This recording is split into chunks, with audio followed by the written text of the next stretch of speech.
হোয়াটসঅ্যাপে প্রিয়জনের ছবি দিয়ে এই ধরনের স্টিকার তৈরি করুন, যাকে পাঠাবেন সেই কিন্তু অবাক হয়ে যাবে। আপনার প্রিয়জনকে কিন্তু আপনি এই ধরনের স্টিকার দিয়ে উইশ করতে পারবেন।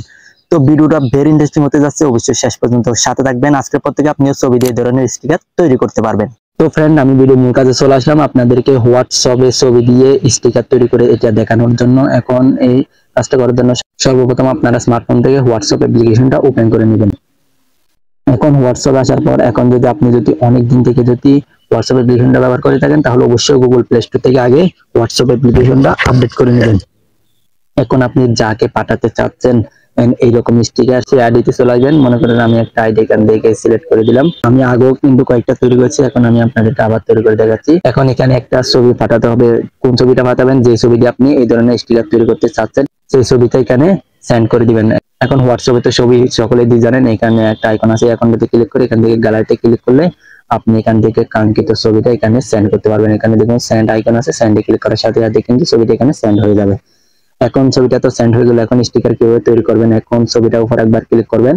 ছবিটার উপর ক্লিক করার সাথে সাথে এখানে দেখুন থ্রি ডট একবার ক্লিক করে দিবেন। থ্রি ডটে ক্লিক করার সাথে সাথে এখানে দেখুন ক্রিয়েট স্টিকার নামে একটা অপশন আছে, ক্রিয়েট স্টিকার একবার ক্লিক করে দিবেন।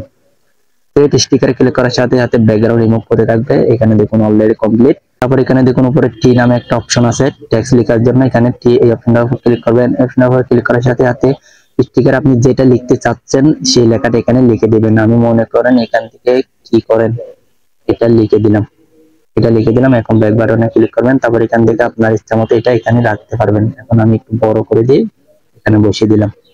দেখুন এখানে হয়ে গেল। এখন আপনার যেটা ইচ্ছা সেটা কিন্তু লিখতে পারবেন। তারপর এখানে দেখুন সেন্ড আইকন আছে, এখান থেকে সেন্ডে ক্লিক করার সাথে সাথে কিন্তু এটা সেন্ড হয়ে যাবে স্টিকার হিসেবে। দেখুন এটা কিন্তু এখন স্টিকার হিসেবে চলে গেল। মজার বিষয় হচ্ছে এখানে যদি আপনি স্টিকারে আসেন, দেখুন আমি স্টিকার ক্লিক করে দিলাম। স্টিকার আসার সাথে সাথে আপনি যতগুলো এখানে স্টিকার তৈরি করেছেন প্রত্যেকটা স্টিকার কিন্তু এখানে সেভ হয়ে যাবে। এরপর থেকে আপনাকে আর তৈরি করতে হবে না, এখান থেকে আপনি পাঠিয়ে দিতে পারবেন। আশা করি বুঝতে পেরেছেন কিভাবে এই ধরনের স্টিকার তৈরি করতে হয়। তো এই ছিল আমার আজকের ভিডিওটা দেখে যদি একটু উপকার মনে হয় তাহলে অবশ্যই ভিডিওটা একটা লাইক দিয়ে চ্যানেলটি সাবস্ক্রাইব করে আপনার পাশে রাখবেন, যাতে এরকম নিত্য নতুন ভিডিও সবার আগে আপনার কাছে আগে পৌঁছায়। আর অবশ্যই কমেন্ট করে আপনার মতামত জানাতে ভুলবেন না। ভিডিওটা এখানে শেষ করছি, দেখা হচ্ছে পরের নতুন ভিডিওতে। এই পর্যন্ত ভালো থাকবেন, সুস্থ থাকবেন, আল্লাহ।